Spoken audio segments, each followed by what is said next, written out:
नमस्ते, मेरो नाम चाहिँ स्यामुएल महर्जन हो र सुरुमा म केटीएसमा आउँदा चाहिँ केयरगिभर बन्छु भनेर आएको थिएँ।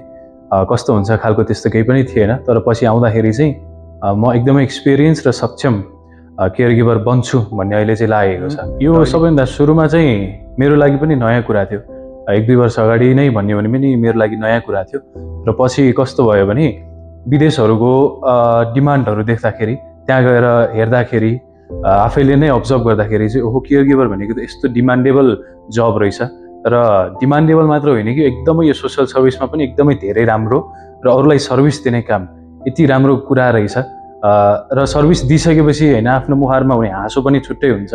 त्यस्तो राम्रो काम रहेछ भन्ने कुरा पनि मैले त्यसरी थाहा पाएको थिएँ र अरू जस धेरै डिमान्ड र सोसल सर्भिस रहेछ भन्ने कुराले चाहिँ मैले केयरगिभरको बारेमा थाहा पाएँ। अरू ठाउँहरू हेर्दा पनि होइन, अरू ठाउँहरूको एब्जर्भ पनि मैले गरेर आएको। सुरुमा मैले यही मात्र आएर यही चुज गरेको पनि होइन। अलि 1-2वटा ठाउँहरूमा हेर्दा चाहिँ काउन्सिलिङमा सबैले राम्रो भन्नुभए तापनि इक्विपमेन्ट्समा त्यस्तो धेरै राम्रो चाहिँ थिएन।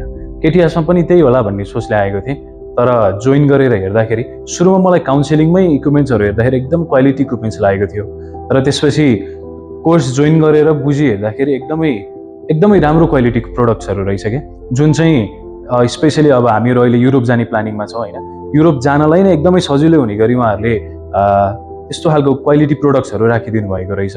र अर्को मलाई इक्विपमेन्ट्समा के पनि ठिक लाग्यो भने यहाँको सबै कुराहरू एकदमै कमी नै नहुने गरी नै उहाँहरूले सबै राखिदिनु भएको छ र यदि हामीलाई केही कमी भएको जस्तो छ भने पनि आज भन्यो भने कि त आजै कि त भोलि नै आउने त्यस्तो खालको फेसिलिटीहरू पनि दिनुभएको छ। हजुर, म त एकदमै सबैलाई रिकमेन्ड गर्छु। यो पहिला चाहिँ मलाई पनि खासै थाहा नभएकोले चाहिँ वास्ता थिएन। अहिले सबै कोर्सहरू बुझिसक्दा थ्योरिटिकल प्र्याक्टिकल सबै गरी हेर्दा चाहिँ एकदमै इम्पोर्टेन्ट कोर्स रहेछ भन्ने कुरा मैले बुझेँ होइन। तपाईँ विदेश जानुहोस् नजानुहोस् अथवा नेपालमै बसेर केयरगिभर गरे तापनि नगरे तापनि आफ्नै घरमा पछि केयर चाहिन सक्ने सम्भावना हुन्छ।